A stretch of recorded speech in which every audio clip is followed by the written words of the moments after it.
Laws are changing in less than a month for the LGBTQ community in Texas. This week, Governor Greg Abbott signed a bill that restricts college sports for transgender athletes. Student athletes will be required to compete on teams that match their biological sex. A transgender athlete is opening up about her experience playing tennis at UT Tyler and the changing laws that will prevent others like her from following in her footsteps. Here's Jose Alonso.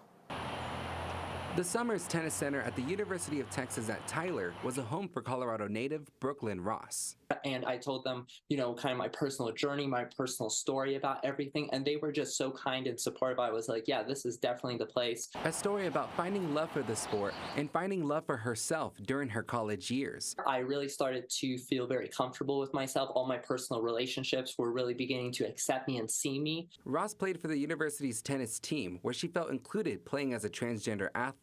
But starting September 1st, stories like hers will no longer be possible in Texas due to Senate Bill 15.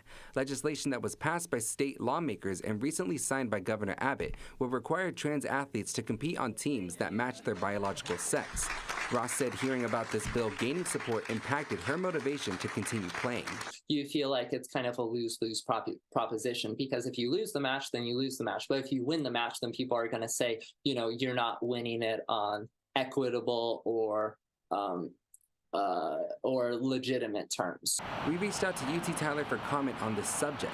They said in a statement, quote, UT Tyler Athletics adhere to NCAA policies while Brooklyn Ross participated as a student athlete at the university. As a state university, we follow all state laws in addition to NCAA policies. If you're a transgender woman, you need to be on hormones for 1 year. And you need to have your levels tested to make sure that they are within female ranges. A policy the school and Ross abided by through repetitive blood tests.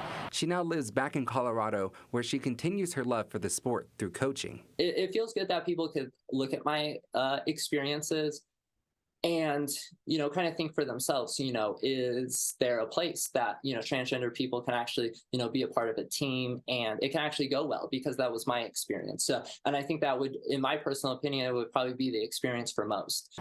Jose Alonso, CBS 19.